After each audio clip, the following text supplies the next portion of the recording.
Kali ini kita akan masuk ke timeline pembelajaran IP address dan subnetting. Oke, IP address adalah alamat unik yang diberikan kepada setiap perangkat yang terhubung ke jaringan, baik itu internet maupun jaringan lokal. Alamat ini berfungsi untuk mengidentifikasi dan memungkinkan komunikasi antar perangkat. Lanjut, pengertian dari subnetting. Subnetting adalah upaya atau proses network dengan jumlah host yang cukup banyak, menjadi beberapa network jaringan dengan jumlah host yang lebih sedikit.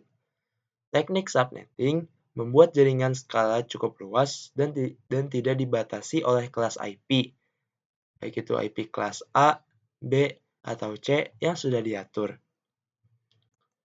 Penjelasan lebihnya, IP address memiliki sebuah subnet mask, yaitu untuk kelas A 255.0.0.0, kelas B 255.255.0.0, dan kelas C 255.255.255.0. IP address kelas A sendiri dimulai dari angka 1 sampai angka 127. Kelas B dari angka 128 sampai 191. Dan kelas C dimulai dari angka 192 sampai 223. Nah, angka 255 ini atau 255 ini menunjukkan net ID default pada setiap kelas. Dan angka 0 yang ada di belakang ini nih teman-teman, menunjukkan host ID yang bisa digunakan pada setiap kelas. Jadi, setiap IP pada kelas tersebut memiliki net ID yang sama. Nih, sama-sama 255, hanya host ID-nya saja yang berbeda. Angka 0 saja yang berbeda. Contohnya, pada IP ini, 192.168.10.25. 192.168.10 menunjukkan net ID, sementara 25-nya menunjukkan host ID. Jadi, dari IP 192.168.10.25, 3 kolom depan ini, 192.168.10 itu disebut net ID. Sementara angka di kolom belakang 25 ini menunjukkan host ID. Nah, lanjut, IP address memiliki 4 oktet yang ditandai dengan menggunakan tanda titik di setiap oktetnya. Dan semuanya berjumlah 32. Jadi, masing-masing terdapat 8 pada setiap oktet. Nah, oktet itu apa sih? Oktet itu tuh yang seperti ini teman-teman nih. Nah, oktet, jadi mungkin setiap satu ini jadi ada 8 angka 1 ya teman-teman, dan ditandai dengan tanda titik. Yang mana setiap angkanya memiliki jumlah desimal dari 0 sampai 255. Cara menghitungnya adalah, sini ada IP lagi nih teman-teman. 192.168.10.25/26. 26 ini menunjukkan jumlah angka 1. Nah, kalau kita lihat di sini, semuanya angka 1 kecuali di bagian belakang. Di bagian belakangnya, angka 1-nya ikut dari /26. Kenapa di sini /26 angka 1-nya ada 2? Karena kita mulai dari yang bagian belakang sini ya teman-teman nih. Ini yang bagian 3 kolom di depan ini kita tidak usah kita hiraukan dulu, kita fokus ke yang bagian belakang ini. Nah, di bagian belakang ini, angka 1 paling depan itu biasanya /25. Nah, angka 1 nomor 2 atau kedua ini, itu /26. Begitupun selanjutnya. Berarti kalau semisal angka 1 ada 3, berarti /27. Angka 1 ada 4, maka /28. /29, 30, 31, sampai /32 maksimal. Nah, karena di sini 126, maka jumlah angka satunya ada 2. Nah, subnet max-nya berapa? Jadinya 255.255.255.192. Nah, kenapa di bagian belakang ini 192 bukannya 255? Karena Cara menghitungnya adalah tiap angka pada oktet menunjukkan 2 pangkat 7, 2 pangkat 6, 2 pangkat 5, 2 pangkat 4, 2 pangkat 3, 2 pangkat 2, 2 pangkat 1, dan 2 pangkat 0. Maksudnya gimana sih? Jadi, di oktet yang paling belakang ini, tiap angka pada oktetnya menunjukkan 2 pangkat 7. Nah, dimulai dari yang paling depan nih, 2 pangkat 7, lalu dilanjut dengan 2 pangkat 6, 2 pangkat 5, 2 pangkat 4, 2 pangkat 3, 2 pangkat 2, 2 pangkat 1, dan 2 pangkat 0. Nah, di sini angka satunya cuma ada 2 di bagian depan, maka yang kita pakai hanyalah 2 pangkat 7 dan 2 pangkat 6. Makanya jadi 2 pangkat 7 ditambah 2 pangkat 6. Yang mana 2 pangkat 7 adalah 128 dan 2 pangkat 6 adalah 64. Jadi 2 pangkat 7 ditambah 2 pangkat 6 sama seperti 128 ditambah 64 yang memiliki hasil 192. Oke, lanjut ya teman-teman. Di sini IP address terbagi menjadi dua macam. Yang pertama ada IP address classful. IP address classful adalah sistem pembagian IP yang menggunakan kelas tetap, kelas A, B, C, D, dan E untuk menentukan network ID dan host ID tanpa memperhatikan subnet max tambahan. Biasanya kelas A menggunakan /8, kelas B /16, dan kelas C /24. Nah, yang kedua ada IP address classless. IP address classless adalah sistem yang tidak lagi terikat pada kelas IP tertentu, melainkan menggunakan CIDR atau classless interdomain routing. Jadi, penggunaan IP menjadi lebih efisien dan tidak banyak IP yang terbuang. Mungkin perbedaan antara classful dan classless adalah jika kita menggunakan classless, penggunaan IP menjadi lebih efisien dan tidak banyak IP yang terbuang. Nah, selanjutnya kita masuk ke VLSM. VLSM atau Variable Length Subnet Max adalah pengembangan lebih lanjut dari konsep subnetting tradisional. Dalam VLSM, subnetting dilakukan berdasarkan jumlah host yang dibutuhkan untuk setiap subnet yang lebih efisien daripada subnetting klasik. Pada VLSM, setiap subnet bisa memiliki ukuran subnet max yang berbeda-beda, tergantung pada jumlah host serta sesuai dengan kebutuhan masing-masing subnet tersebut. Hal ini memungkinkan untuk penggunaan IP address yang lebih efisien dalam jaringan yang besar dan kompleks. Yang kedua, CIDR atau Classless Interdomain Routing adalah metode untuk mengelompokkan dan mengklasifikasikan alamat-alamat IP tanpa mengikuti sistem kelas tradisional seperti kelas A, kelas B, dan kelas C. Jadi, CIDR ini tuh bisa dibilang lebih modern kali ya, karena di sini tidak mengikuti kelas tradisional.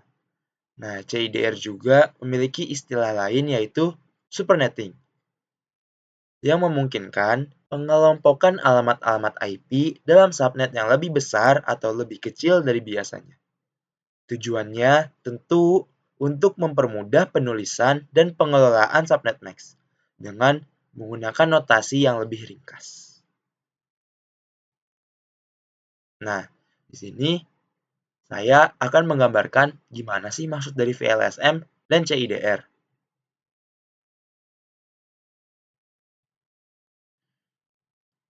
Di sini saya akan menggambarkan seperti suatu ruangan ya teman-teman. Nah, contohnya adalah ruangan VLSM.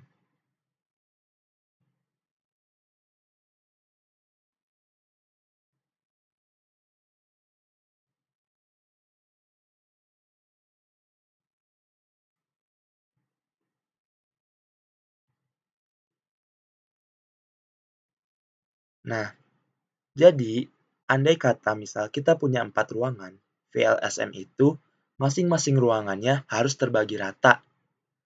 Jadi, ruangan pertama harus sebesar ini, ruangan kedua harus sebesar ini, ketiga seperti ini, dan ruangan keempat juga bisa seperti ini. Nah, berbeda dengan CIDR ya teman-teman. Kalau CIDR itu seperti ini. Sebentar ya.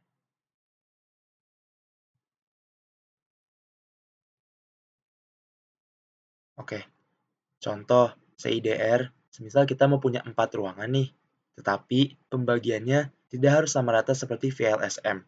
Contoh, ruangan pertama hanya membutuhkan sebesar ini, sementara ruang kedua maunya seperti ini, dan ruangan ketiga maunya seperti ini. Nah, walaupun pada akhirnya sama-sama memiliki 4 ruangan, 1, 2, 3, dan 4, tetapi seperti inilah kira-kira gambaran perbedaan antara VLSM dan CIDR. Sekali lagi, VLSM di sini sama-sama dibagi rata semuanya. Sementara CIDR, dia itu sesuai namanya juga untuk mengurangi IP yang terbuang percuma, jadi dia bisa lebih mengikuti kebutuhannya itu seperti apa. Bisa saja di ruangan pertama ini lebih butuh sedikit, sementara di ruangan kedua lebih banyak, ketiga berbeda, dan keempat juga berbeda kebutuhannya, maka jadi CIDR itu lebih menyesuaikan. Sementara kalau VLSM, andai kata di ruangan pertama hanya contohnya membutuhkan 10, nah sementara di ruangan keduanya 20, ketiganya 10, dan keempatnya juga 10, biasanya yang diambil adalah angka terbesar yang mana ruangan 2 yang membutuhkan 20. Jadi ruangan lainnya juga ada 20. Seperti itu ya teman-teman.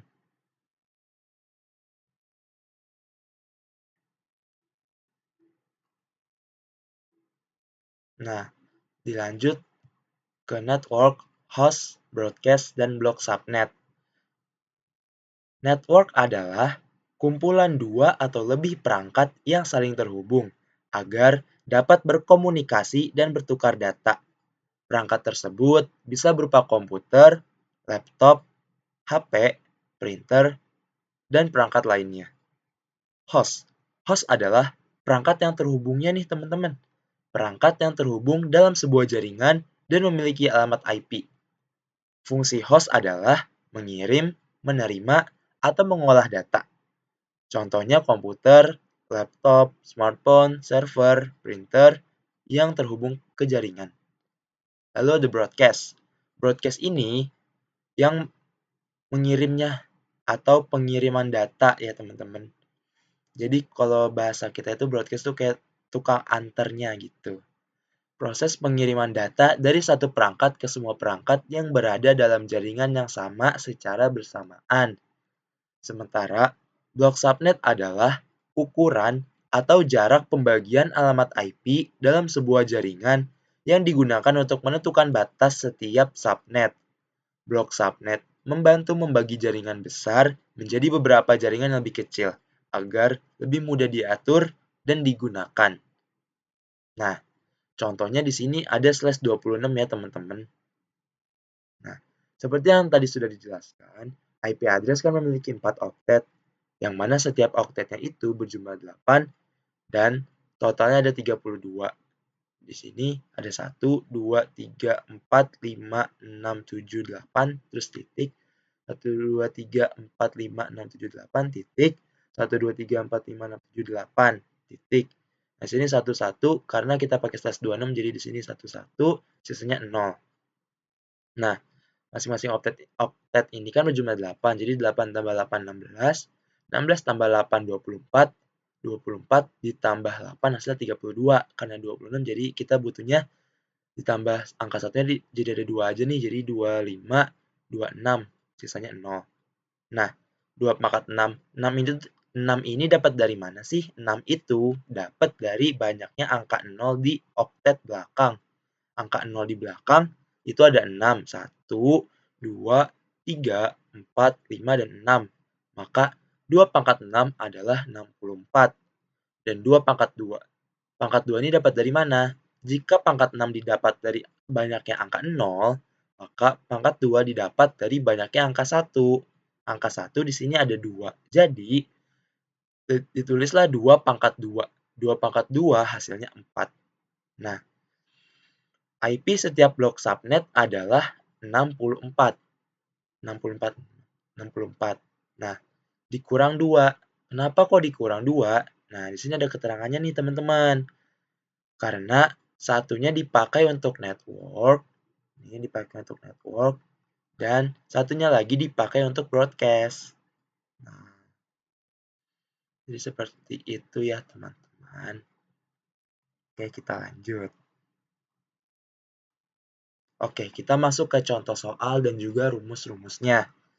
Di sini saya ingin memberitahu nih ke teman-teman cara penghitung dan juga rumusnya. Rumus subnet max adalah 128, 64, 32, 16, 8, 4, 2, dan 1. Atau 2 pangkat 7, 2 pangkat 6, 2 pangkat 5, 2 pangkat 4, 2 pangkat 3, 2 pangkat 2, 2 pangkat 1, dan 2 pangkat 0. Nah, network atau blok subnet adalah rumusnya 256 dikurang dengan total IP yang nanti sama dengan 2X. Nah, host adalah 2Y dikurang 2. Nah, broadcast di sini host ditambah 1. Nah, ini ada tabel ya, teman-teman. Nah, kita masuk ke contoh soal. Contoh soalnya di sini adalah 192.168.10.80/26. Nah, di sini kita harus mencari subnet max, network dan blok subnet, host, broadcast juga ada di network berapakah IP tersebut. IP yang dimaksud tuh ini ya, teman-teman.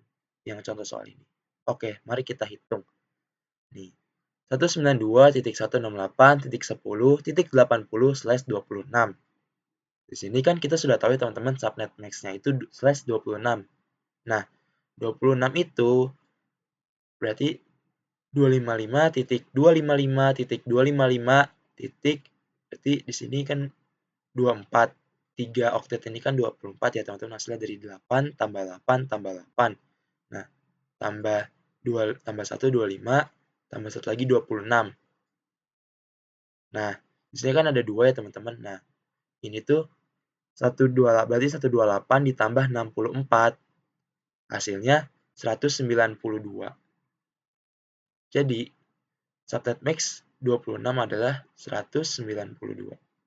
Lanjut ke network dan blok subnet. Di sini rumusnya adalah 256 dikurang total IP. Nah, 256 dikurang total IP-nya kan didapat yaitu 192. Hasilnya 64. Nah, atau di sini 2 pangkat 2. Nah, 2 pangkat 2, pangkat 2-nya dapat dari mana? Dapat dari angka 1. Banyaknya angka 1 di oktet terakhir ya, teman-teman. Angka 1 di oktet terakhir itu ada 2, jadi 2 pangkat 2. 2 pangkat 2 hasilnya 4. Nah, 64 adalah IP di setiap blok subnet. Sementara 4 adalah total blok subnetnya, teman-teman. Lanjut ke host. Host itu rumusnya 2Y-2. Nah, di sini 2 pangkat 6 dikurang 2. Nah, kok pangkat 6? Nah, jadi pangkat 6 itu didapat dari banyaknya angka 0 yang ada di oktet paling akhir. Di sini kan angka 0-nya ada 6 ya, teman-teman. Jadi, 2 pangkat 6 dikurang 2. Sama dengan 2 pangkat 6 adalah 64. 64 dikurang 2, hasilnya 62. Kenapa dikurang 2? Soalnya satunya dipakai untuk network dan satunya dipakai untuk broadcast. Lanjut ke broadcast. Broadcast rumusnya adalah host ditambah 1. Nah, hostnya tadi kan sudah dihitung ya, teman-teman. Hasilnya 62 nih. Nah, berarti rumusnya ditambah 1. Hasilnya 62 ditambah 1, 63. Oke. Di sini kesimpulannya adalah subnet max dari IP 192.168.10.80/26 adalah 255.255.255.192. Network dan blok subnet dari IP tersebut adalah 64 IP di tiap blok subnet dan 4 total dari blok subnet.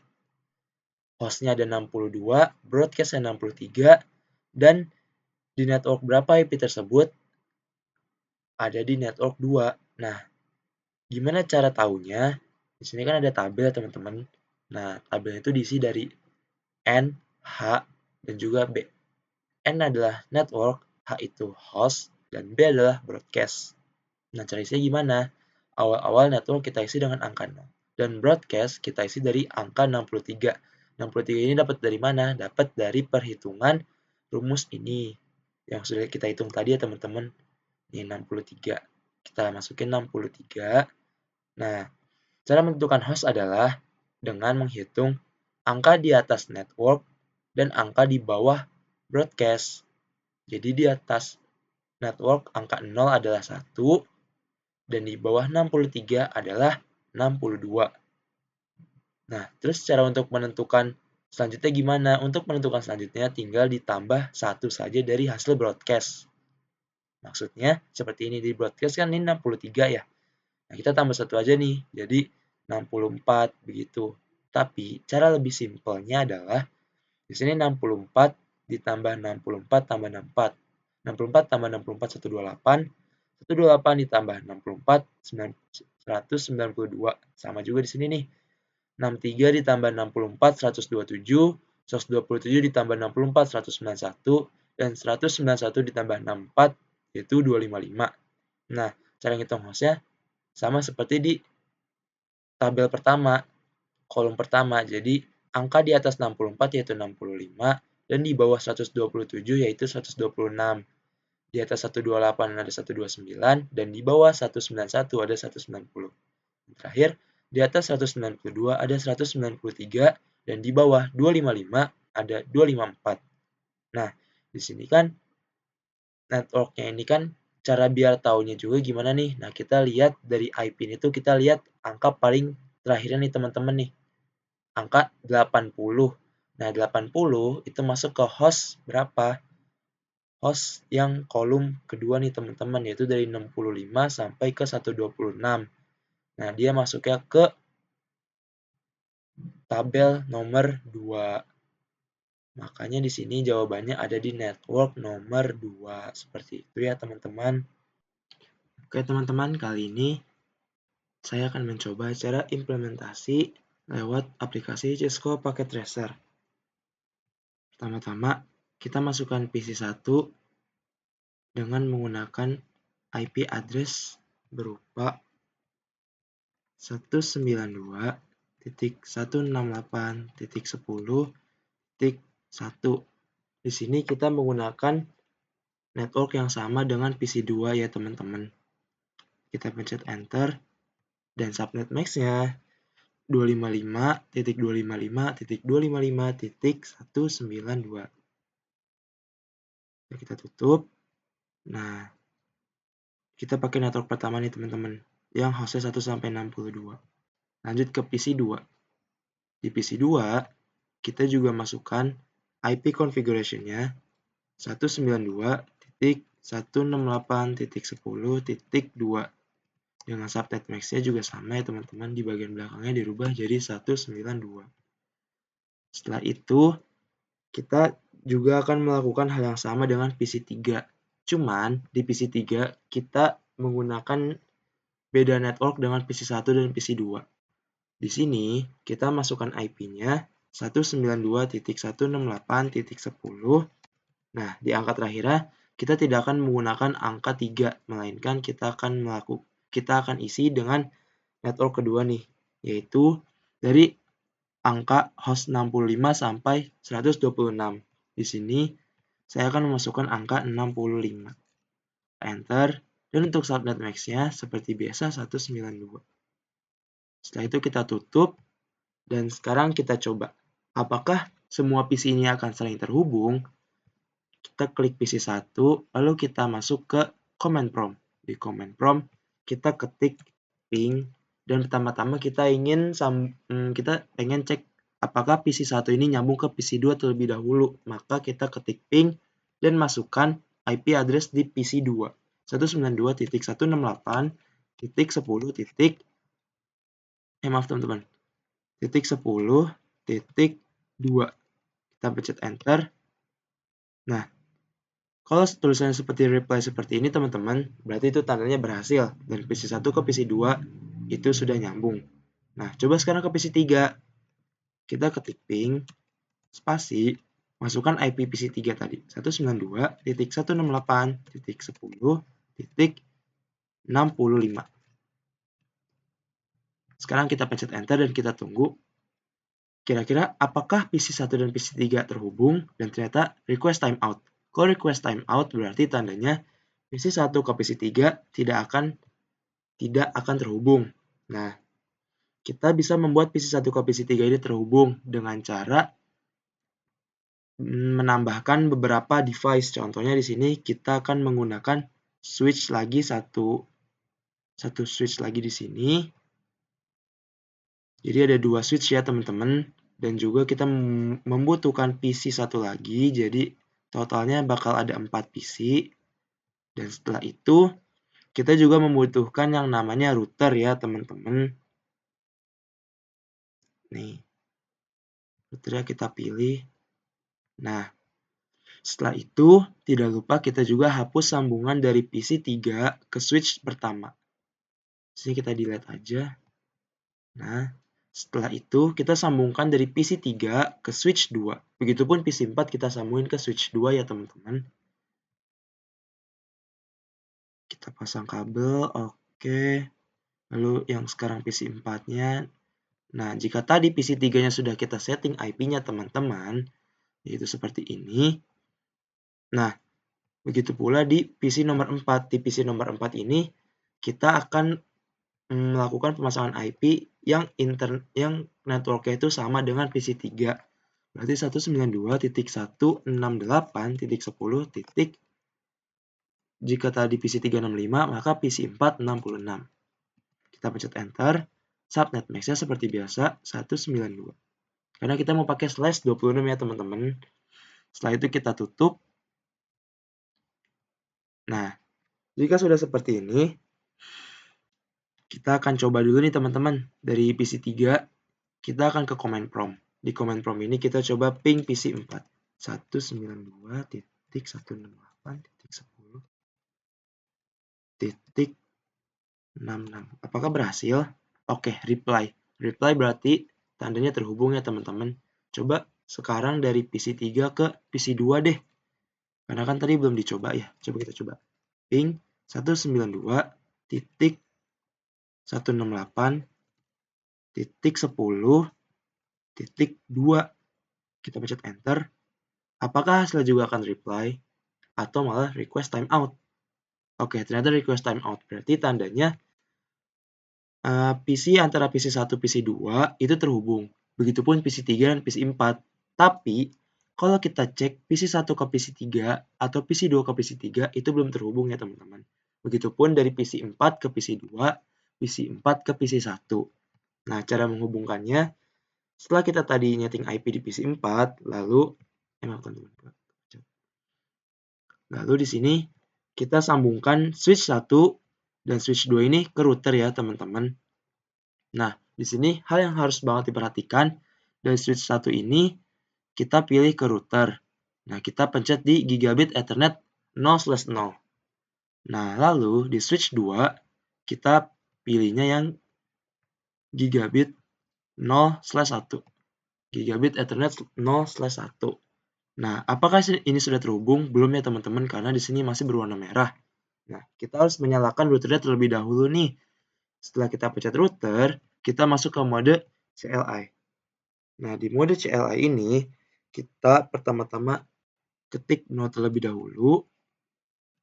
Nah, jika sudah seperti ini, maka kita akan ketik enable. Kita pencet enter aja.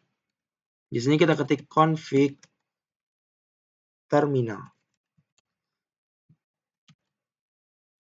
Setelah dipencet config terminal, kita enter saja. Jika seperti ini, maka kita lanjut ke interface. Nah, di sini interface ini kita masukin di switch 1, teman-teman. Switch 1 itu kan tadi giga Ethernet 0/0. Nah, di sini kita ketik G0/0. G0/0 dan di sini kita pencet enter lagi. Nah, setelah seperti ini kita ketik IP address. Kita masukkan yang IP PC1 teman-teman, 192.168.10. Tapi karena ini kita mau pakai PC1, nah di sini kita pakai network nomor 1 ini nih, network di PC1. PC1 itu kan kita pakai network di host 1 sampai 62. Nah, kita pakai di nomor paling akhir aja nih teman-teman, yaitu 62. Jadi 192.168.10.62. Setelah itu kita ketik subnet MAC-nya juga ya teman-teman, yaitu 255.255.255.192. Untuk subnet MAC tidak ada perubahannya sama sekali ya teman-teman. Dan setelah itu kita pencet enter. Kalau tidak ada kesalahan dalam ketikan kita pencet lagi, kita ketik lagi no shutdown. Setelah diketik no shutdown, kita pencet enter. Oke, setelah seperti ini berarti sudah berhasil diganti nih teman-teman. Sudah berhasil, sudah menyala. Nah, selanjutnya setelah ini kita pencet enter sekali lagi, dan di sini kita ketik exit ya teman-teman, exit. Nah, setelah kita ketik exit, di sini kita langsung saja masuk ke interface G0/1. G0/1. Kenapa G0/1? Karena kalau switch 1 itu G0/0, maka switch 2 menggunakan gigabit Ethernet 0/1. Jadinya di sini kita tulisnya G0/1. Setelah itu kita enter. Dan di sini kita ketik lagi nih teman-teman, IP address 192.168.10. Nah, kalau tadi kita menggunakan network yang pertama ini, nah kalau untuk PC 3 dan keempat ini kita pakai network kedua ya teman-teman. Dan kalau tadi 65 untuk PC-nya dan untuk router ya kita juga pakai angka yang paling terakhir nih teman-teman, yaitu 126. Di sini kita ketik aja 126. Dan di sini subnet MAC-nya juga jangan lupa 255.255.255.192. Dan di sini kita pencet enter. Kita ketik lagi no shutdown.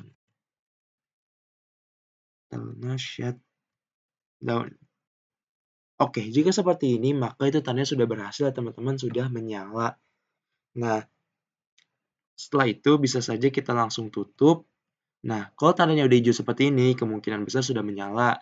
Nah, kenapa masih kemungkinan? Karena di sini kita harus ngecek lagi nih teman-teman, apakah masing-masing dari PC ini tuh sudah benar-benar terhubung atau belum. Caranya sama seperti tadi, dengan kita pencet ke PC 1, lalu kita ke command prompt. Nah, di sini kita langsung coba cek ke PC 3. Sebentar teman-teman, sebelum itu kita harus masukkan terlebih dahulu ke IP configuration dan di default gateway. Di default gateway ini yang sebelumnya, yang sekarang ini 0.0.0.0, kita hapus semua dan kita masukin IP yang tadi kita pakai ke router untuk menyambungkan ke switch 1, yaitu switch 1 ya teman-teman, 192.168.10. Nah, switch 1 itu berarti pakai network yang pertama. Titik 10 berarti titik 62. Ya, 62. Nah, di sini kita copy aja teman-teman. Nah, setelah seperti ini kita close aja. Begitupun di PC 2 kita juga kita samain seperti di PC 1 ya teman-teman. Di sini kita hapus aja dan di sini kita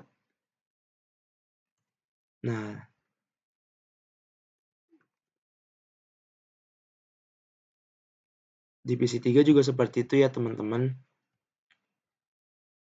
Tapi bedanya di angka belakangnya aja. Kalau ini titik 62 itu kan untuk PC 1. Nah, di sini kita pakai 162 ya teman-teman. 162. Kita tutup di sini juga. Di sini kita pakainya 19.